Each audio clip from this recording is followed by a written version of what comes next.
Berbagi, ya ini kami serahkan adalah berbagi.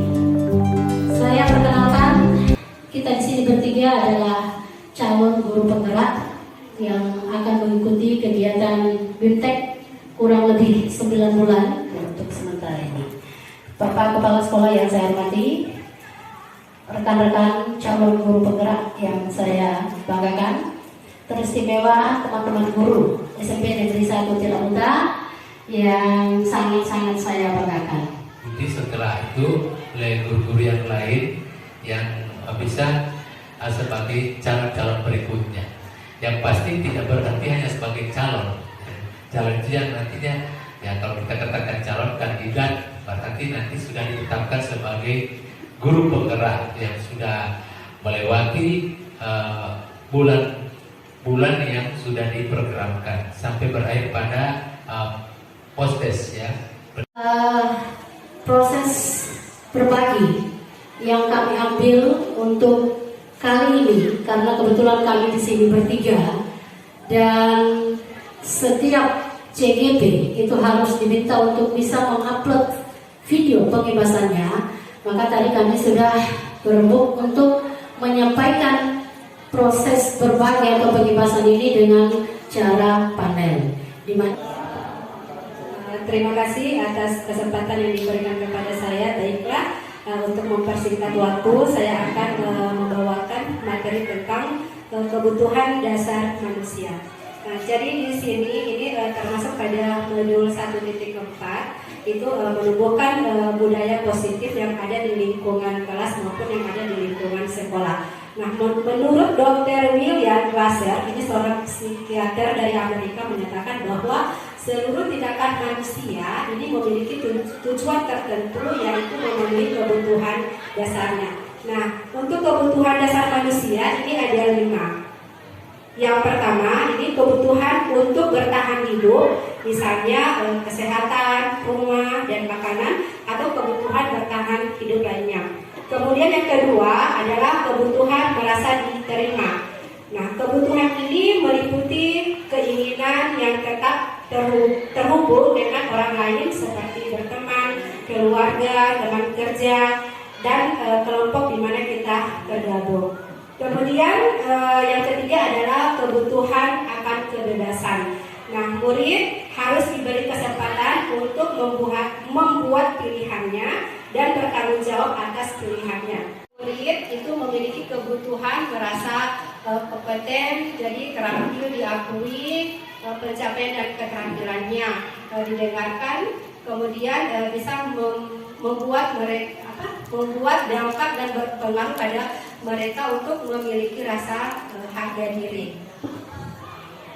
Demikian. Yang kedua, yang harus kita pelajari dan kita pahami dan kita akan terapkan nanti di proses pembelajaran kita di kelas, itu yang berikut adalah 5 posisi kontrol. Nah, apa sebenarnya posisi kontrol? 5 posisi kontrol ini adalah 5 pemikiran yang harus kita akan terapkan jika kita mau melakukan satu tindakan.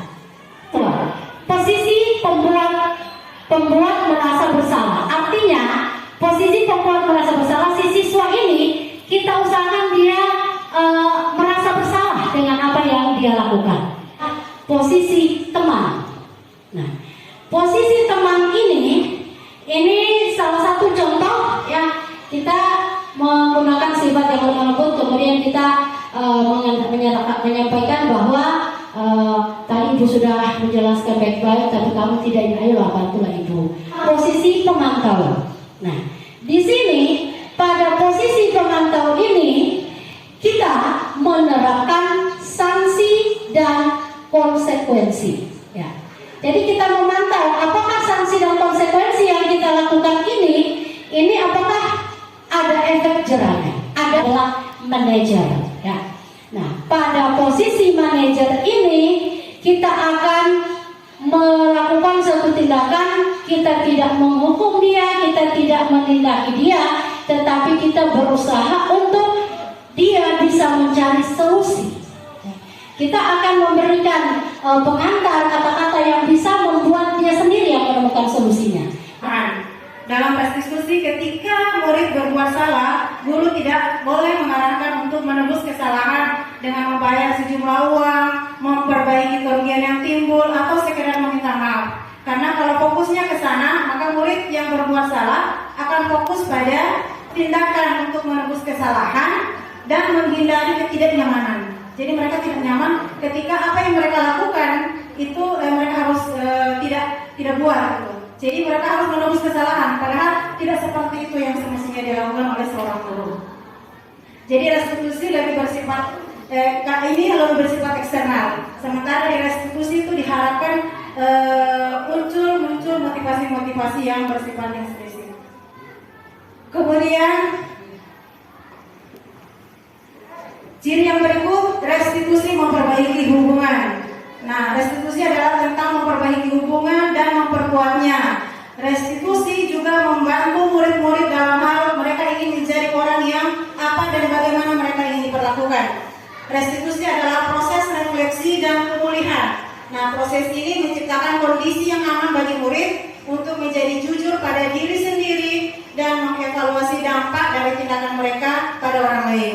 Jadi misalnya mereka berkelahi, itu tidak harus kita salahkan. Menarik sekali pemaparan dari ibu-ibu calon guru penggerak ini. Terima kasih. Terkait dengan materi yang diberikan hari ini tentang budaya positif yang dikaitkan dengan pendidikan Ki Hajar Dewantara. Iya. Sekilas saya mendengar bahwa pendidikan yang diharapkan oleh Ki Hajar itu adalah pendidikan dan pengajaran yang berpusat pada siswa atau student center. Di mana tadi disampaikan ada 5, saya lupa tadi yang saya tertarik di manajer, dan yang pertama Posisi itu kontrol. posisi kontrol. Kemudian yang pertama adalah hukuman yang bersifat fisik dan verbal.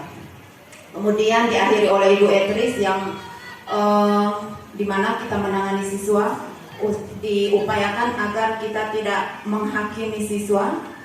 Rancangan pembelajaran, dan itu rancangannya sudah dibuat. Jika di dalam kelas itu mungkin ya, kalau saya pribadi mungkin 10 atau 20% yang berjalan itu sudah lumayan luar biasa.